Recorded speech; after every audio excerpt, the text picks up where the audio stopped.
ఓం శాంతి. ETV live ఆధ్యాత్మిక channel ప్రేక్షకులకి స్వాగతం. ఈరోజు మనం చర్చించుకునేటువంటి అంశము మన యొక్క సంకల్పాల ద్వారా ప్రకృతిని కూడా మనం ఎలా జయించవచ్చు. ప్రకృతిని జయించడము అనగా పంచతత్వాలు యొక్క ప్రభావంని మన యొక్క మైండ్ పైన, మన యొక్క బాడీ పైన నెగిటివ్గా మనం రిసీవ్ చేసుకోకుండా దాన్ని కూడా మనం ఎలా పాజిటివ్గా మనం తీసుకోవచ్చు. పంచతత్వాలతో తయారు చేయబడినటువంటి యొక్క మానవ శరీరము అన్ని రకాలుగా, ఇప్పుడు చూడండి, ఎండ, గాలి, వాన, నీరు, ఇలా అన్ని రకాలుగా దాని యొక్క ప్రభావంతో తత్వాలతో తయారు చేయబడింది మానవుని శరీరము. శరీరాన్ని నడిపిస్తున్నటువంటి శక్తి మన యొక్క ఆత్మ. ఆత్మ అనగా అతి సూక్ష్మమైనటువంటి శక్తి. ఏ రకంగా కూడా ఆ ఆత్మను మనం ఈ స్థూల నేత్రాలతో చూడలేము. ప్రకృతి ద్వారా ఈ ఆత్మలో ఎలాంటి మార్పును తీసుకురాలేము. దాన్నే ఆత్మ అని అంటారు. పంచతత్వాలతో తయారు చేయబడింది మానవ శరీరము. ఈ శరీరము మనకి కంటికి కనపడుతుంది, కానీ అతి సూక్ష్మమైనటువంటి శక్తి మన యొక్క ఆత్మ. ఆ ఆత్మ కంటికి కూడా కనపడదు, కానీ జనన మరణ చక్రంలోకి సదా వస్తూనే ఉంటుంది. ఈ యొక్క సృష్టిని, అంటే మనముండేటువంటి లోకాన్ని సాకార లోకము అని పిలువబడుతుంది. సూర్య చంద్ర నక్షత్ర మండలాలను కలుపుకొని దీన్ని సాకార లోకమని పిలువబడుతుంది. ఈ సాకార లోకంలో ఏదైతే మనం కంటితో చూడగలుగుతామో దాన్ని సాకారమని అంటారు. ఏదైతే మన కంటికి కనపడకుండా అతి సూక్ష్మంగా ఉంటుందో దాన్ని ఆకారము అని అంటారు. దానికంటే పైన ఉండేది దాన్ని నిరాకారము అని అంటారు. సాకారము, ఆకారము, నిరాకారం, ఇవి మూడు లోకాలు. సాకార మనుష్య లోకంలో జన్మ మరణం చక్రంలోకి సదా మనం ఆత్మలో వస్తూనే ఉంటాము. దీనికంటే పైన ఉన్న మధ్యలోకము, దానికంటే పైనుంది పరంధామము. అలా ఈ సాకార లోకంలో ప్రకృతి ద్వారా ఎన్నో రకాల మార్పులను మనం చూస్తూ ఉంటాం. అవునా? ప్రకృతిలో ఎలాగైతే కాలచక్రం తిరుగుతుందో అదేవిధంగా ఈ సృష్టి చక్రం కూడా యుగాలతో రిపీట్ అవుతూనే ఉంటుంది. సాకార మనుష్య సృష్టిలో అనేక రకాల మార్పులు అనేది సహజమే. యుగాలు కూడా మారుతూ ఉంటాయి, అదేవిధంగా రోజులు కూడా మారుతూ ఉంటాయి, వారాలు కూడా మారుతూ ఉంటాయి. ఏది సదా అనేది ఈ సాకార మనుష్య సృష్టి లోకంలో ఉండదు. అలా ప్రకృతి పరంగా వచ్చేటువంటి అనేక రకాల మార్పులు ఇది సహజంగా ఉంటాయి. అలాంటి ఎఫెక్ట్ మన మైండ్ యొక్క థింకింగ్ పైన నెగిటివ్ ప్రభావం అనేది రాకుండా మనల్ని మనం ఎలా సేవ్ చేసుకోవాలి. ఇప్పుడు చూడండి, మన ఎండాకాలంలో ఎవరికైతే స్కిన్ ఎలర్జీస్ కానీ ఇలాంటివైనా స్కిన్ ప్రాబ్లమ్స్ ఉన్నవారికి కానివ్వండి, అలా ఏదైనా హెల్త్ ఇష్యూస్ ఉన్నవారికి కొద్దిగా ఎండ పెరగగానే వారికి తెలియకుండానే అతి ఎండతోనే కొన్ని హెల్త్ ఇష్యూస్ అనేది వారికి కనిపిస్తూ ఉంటాయి.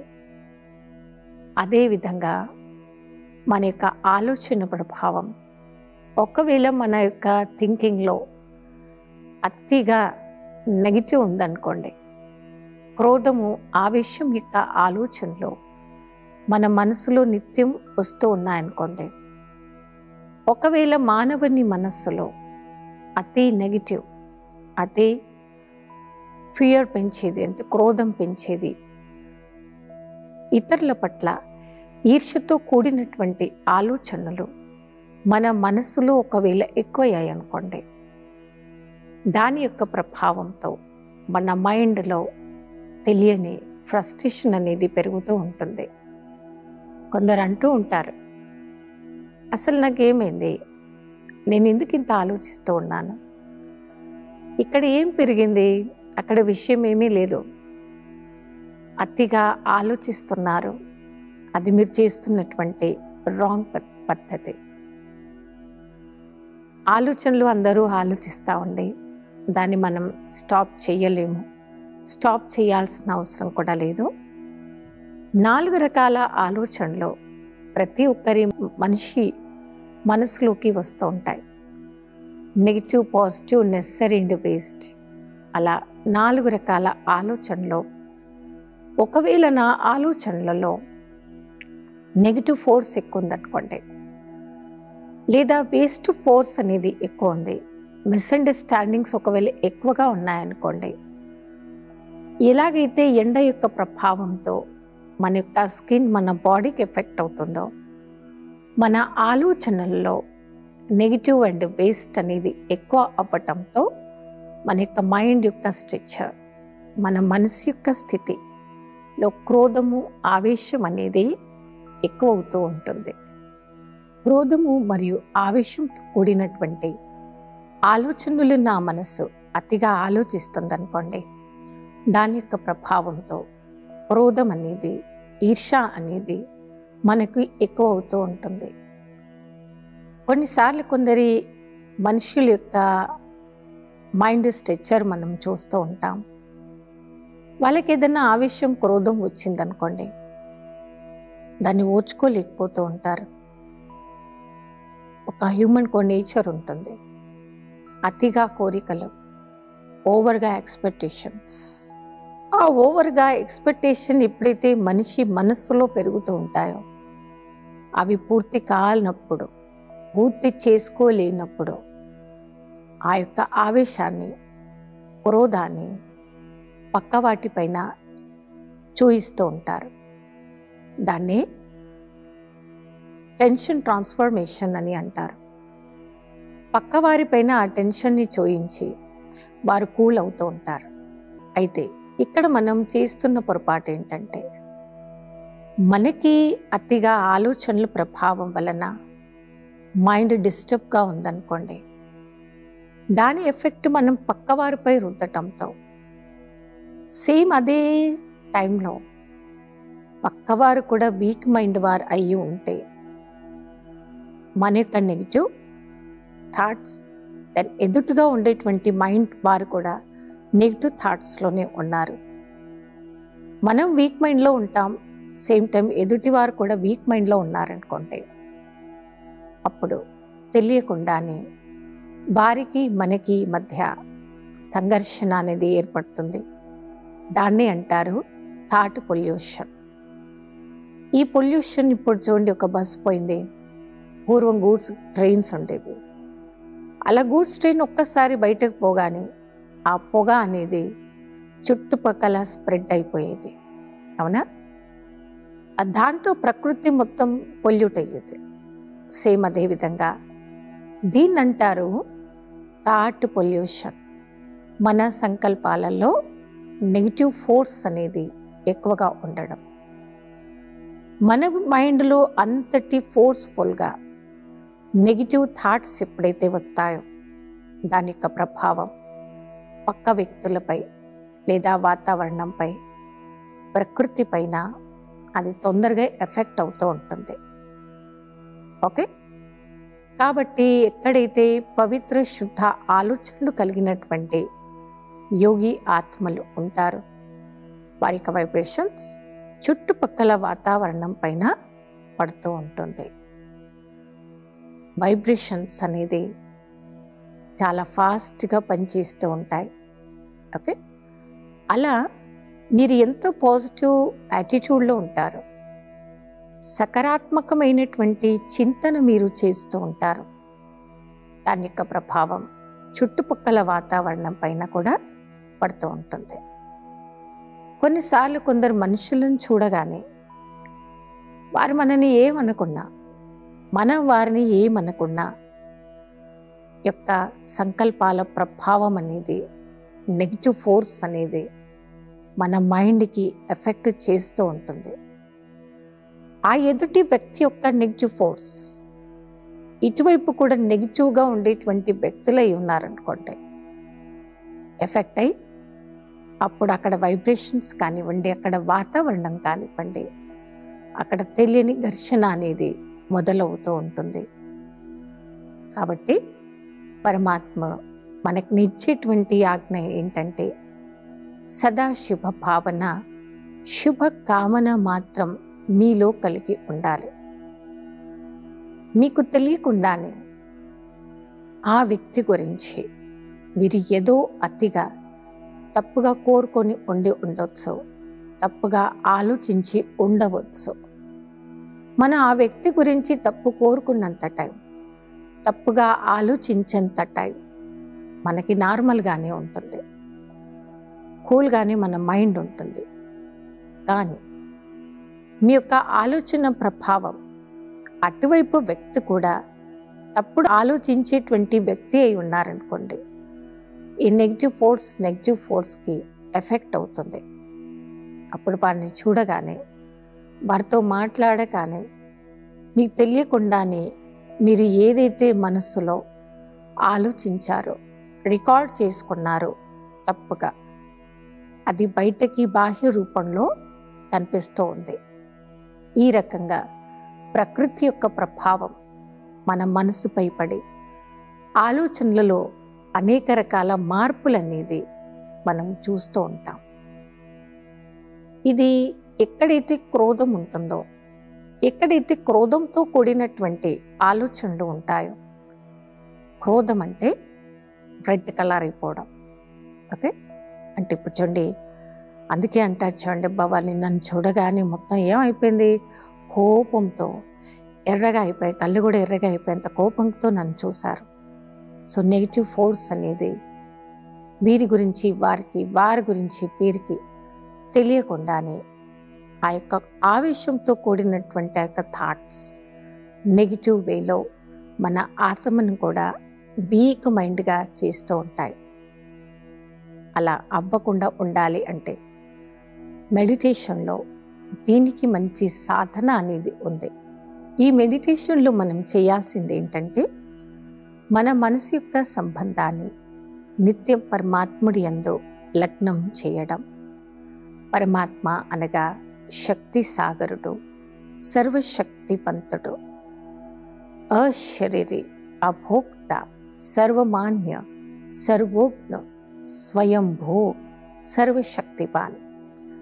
ఇవంతా కూడా పరమాత్ముల్లో ఉండేటువంటి గొప్పతనాలు, క్వాలిటీస్ అన్నమాట. ఈశ్వరులో ఉండేటువంటి గుణాలు, గొప్పతనాలు. వీటన్నిటిలో కూడా గొప్ప పాత్ర ఈ సృష్టిలో ఉన్న ప్రతి ఒక్క ఆత్మకి కావలసినటువంటిది ఈశ్వరుడి యొక్క శక్తి. దాన్ని సర్వశక్తివంతుడు, సర్వశక్తులు అని అంటారు. సర్వశక్తివంతుడు అయినటువంటి పరమాత్మని యొక్క శక్తి మనం రిసీవ్ చేసుకోవాలి అంటే, ఆ పరమాత్మతో మన యొక్క సంబంధాన్ని జోడించుకోవాలి. ఏ వ్యక్తి అయితే పరమాత్మతో సర్వ సంబంధాలను జోడించుకుంటారో, పరమాత్మని యొక్క శక్తిని ప్రాపర్ వేలో రిసీవ్ చేసుకుంటారో, ఆ ఆత్మ ఎప్పుడు కూడా తృప్తిగా, నిండుగా ఉంటుంది. పరమాత్ముడి యొక్క కర్తవ్యం మన ఆత్మకు శక్తిని ఇవ్వటం. మన ఆత్మ యొక్క కర్తవ్యం పవర్ని రిసీవ్ చేసుకోవడం. కొన్నిసార్లు మనం ఎక్కడో దూరంలో ఉంటాం, మన ఫోన్ కాల్స్ వస్తూ ఉంటాయి. ఆ టైంలో మన బస్ కానివ్వండి, మన కార్ కానివ్వండి, మన వెహికల్ కానివ్వండి, అడవిలో ఎక్కడో ఉంటే అక్కడ మనకి ఫోన్లో సిగ్నల్స్ అనేవి క్యాచ్ కాదు. మన మైండ్ కూడా సేమ్ అదే విధంగా పరచింతన, పరదర్శనము, క్రోధము, ఆవేశము, నెగిటివ్లో ఫుల్ బిజీ ఉందనుకోండి, ఆ టైంలో పరమాత్మ మనకు పవర్ ఇవ్వడానికి రెడీగా ఉంటాడు. కానీ సేమ్ టైంలో నా మైండ్ స్ట్రక్చర్ అనేది నెగిటివ్లో ఉందనుకోండి, మిస్అండర్స్టాండింగ్లో ఉందనుకోండి, ఎలాగైతే మన ఫోన్లో సిగ్నల్స్ క్యాచ్ కావో, పరమాత్మ శక్తివంతుడు అయినటువంటి వారు, సర్వశక్తివంతుడు. కానీ రిసీవ్ చేసుకునేటువంటి నా ఆత్మ ఆ టైంలో వీక్గా ఉంటే పరమాత్మని యొక్క శక్తిని మనము తీసుకోలేకపోతుంటాం, రిసీవ్ చేయలేకపోతుంటాం. కాబట్టి మెడిటేషన్లో దీనికి మంచి సాధన చేయడానికి పద్ధతులు ఉన్నాయి. మీకు ఈ రోజు నుంచి ఏ వ్యక్తి కనిపించినా, ఎవరిని పలకరించినా ఒక పద్ధతిని మనం ఆచరిద్దాం. వారు మిమ్మల్ని పలకరియడాన్ని కలవగానే ప్రేమగా వారితో మాట్లాడడం మొదలుపెట్టండి, ప్రేమగా పలకరించడం మొదలుపెట్టండి. కొన్నిసార్లు మన ప్రేమగా పలకరించేటువంటి పలకరింపు కూడా ఎదుటి ఆత్మ, డిస్టర్బ్గా ఉండేటువంటి ఆత్మకి కూడా ఒక శక్తినిచ్చేటువంటి ఆయుధంగా పనిచేస్తుంది. ఫర్ ఎగ్జాంపుల్గా ఇప్పుడు చూడండి, ఎండాకాలం, ఎండ వలన మొత్తం భూమి ఏమైపోతుంది, డ్రై అయిపోతుంది. అలా భూమి మొత్తం డ్రై అయిపోయిన టైంలో కొన్ని చినుకులు కూడా ఏమవుతుంది, మంచి ప్రకృతిలో కూడా ఆ 4 చినుకులైనా మంచి సుగంధాన్ని ఇస్తూ ఉంటుంది. అదేవిధంగా ఎదుటి ఆత్మ ఎంత క్రోధంలో ఉన్నా, ఆవేశంలో ఉన్నా, డిస్టర్బ్ మైండ్లో ఉన్నా, నేను ఆత్మ మాత్రం పాజిటివ్గా ఉన్నప్పుడు, ప్రశాంతంగా ఆలోచించేటువంటి మనస్తత్వం కలవారయ్యి ఉంటే, సేమ్ టైంలో ఎదుటి ఆత్మ క్రోధంలో ఉండనివ్వండి, ఆవేశంలో ఉండనివ్వండి, నెగిటివ్ ఎఫెక్ట్ అనేది మన పైకి రాదు. ఇలా మనం సాధన చెయ్యవచ్చు. అది చెయ్యగా పాజిటివ్గా ఉండేటువంటి వ్యక్తుల చుట్టుపక్కల ఒక పాజిటివ్ ఓరా అనేది క్రియేట్ అవుతూ ఉంటుంది. మన యొక్క ఓరా పాజిటివ్గా ఉన్నప్పుడే నెగిటివ్ యొక్క ఎఫెక్ట్ మన మైండ్ని డిస్టర్బ్ చెయ్యదు. అలా మన యొక్క చుట్టూ, మన శరీరంలో చుట్టూ, మన యొక్క మైండ్ చుట్టూ పాజిటివ్ ఓరాని త్రూ మెడిటేషన్ మనం దాన్ని క్రియేట్ చేసుకోవచ్చు. ఎంత ఎక్కువ పాజిటివ్ ఓరాలో నా ఆత్మ ఉంటుందో, నెగిటివ్ ఎఫెక్ట్ అనేది నా పైన పడకుండా మనం సేఫ్గా ఉంటాం. ఈ విధంగా మనం ప్రకృతిని కూడా జయించవచ్చు మెడిటేషన్ ద్వారా. ప్రకృతిని జయించడం అనగా ఎదుటి ఆత్మ యొక్క నెగిటివ్ సంకల్పాల ఫోర్స్ మనను ఎఫెక్ట్ చెయ్యకుండా మనం సేఫ్గా ఉంటాం. అలా మన యొక్క మైండ్ సెట్ని టోటల్గా పాజిటివ్గా మనం మార్చుకొని, మన యొక్క దృష్టిని కానివ్వండి, ఆలోచనలని కానివ్వండి, మనం పాజిటివ్గా మార్చుకోవాలి. అప్పుడు ఎదుటి ఆత్మ గురించి మనం ఎంత ఎక్కువ పాజిటివ్గా ఆలోచిస్తుంటామో, పాజిటివ్ విజువలైజేషన్ మనం చేసుకుంటామో, అప్పుడు ఆ వాతావరణంలో కూడా మంచి వైబ్రేషన్స్ మనం రిసీవ్ చేసుకోవచ్చు. ఈ యొక్క మెడిటేషన్లో కొన్ని రకాల పద్ధతుల్ని మేమందరికీ వినిపిస్తూ ఉంటాం. సపోజ్గా మీరు బయటకు వెళ్తున్నారు, ఏదైనా ఊరు వెళ్ళాలి, మీరు ఇంటి నుండి బయలుదేరే ముందే మీరు ఈ ఇంట్లో ఉండేటువంటి వాతావరణం, మీరు చేరుకోవాల్సినటువంటి గమ్యం, ఆ 2 ప్లేస్ గురించి ఒక పాజిటివ్ విజువలైజేషన్ మీరు చేసుకోండి. మీరు హాయిగా ఇంటి నుండి బయలుదేరారు, క్షేమంగా ఇంటి నుండి బయలుదేరిన తర్వాత మార్గ మధ్యలో మీకు ట్రాఫిక్తో కానివ్వండి, ఓవర్ ట్రాఫిక్ కూడా కొన్ని రూట్లో ఉంటాయి. ఏ రకంగా కూడా మీకు డిస్టర్బ్ చేయకుండా మీరు చాలా హాయిగా, ప్రశాంతంగా మీరు దారిలో బయలుదేరారు. మీకు కావలసినటువంటి గమ్యానికి కూడా మీరు హ్యాపీగా చేరుకున్నారు. అలా హ్యాపీగా మీరు చేరుకొని ఆ వ్యక్తులతో మీరు మీట్ అయ్యారు. మీది ఏదైతే వర్క్ ఉండేనో మీరు వారికి వినిపించేశారు. వారు ఎస్ అన్నారు, ఓకే అన్నారు, ఆ పని అయిపోయింది. ఇలా ఇంటి నుండి బయలుదేరిన టైం నుంచే మీరు చేరుకోవలసినటువంటి గమ్యం వరకు ఇలా పాజిటివ్గా మనం విజువలైజ్ చేసుకోవచ్చు. అలా విజువలైజ్ చేసుకొని మీరు బయలుదేరండి.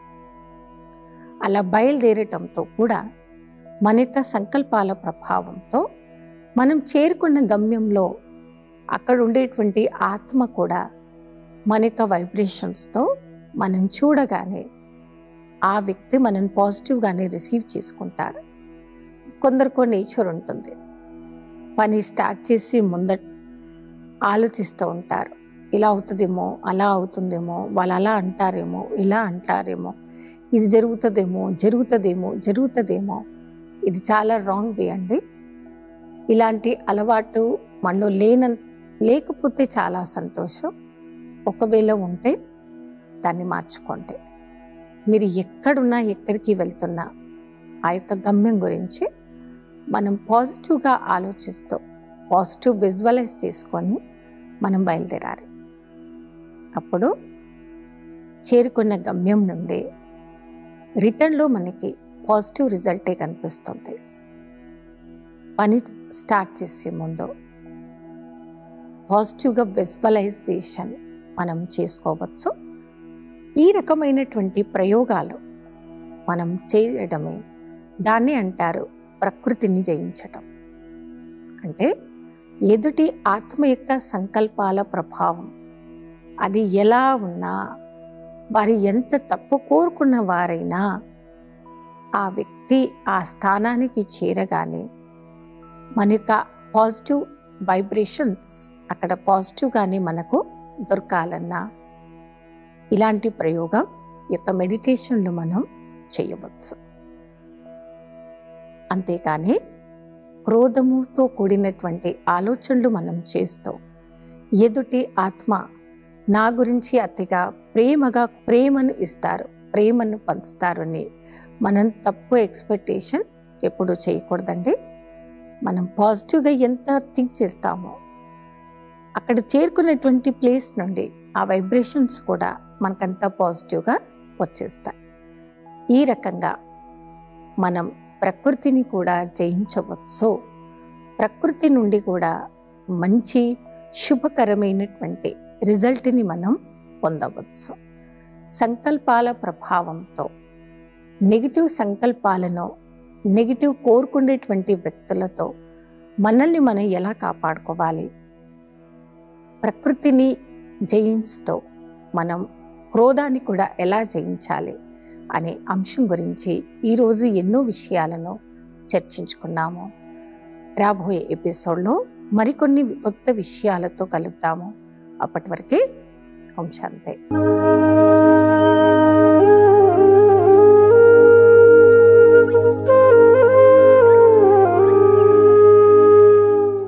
ఈ కార్యక్రమాన్ని తిరిగి చూడాలనుకుంటే www.youtube.com/@ETV Life Spiritual లో చూడవచ్చు.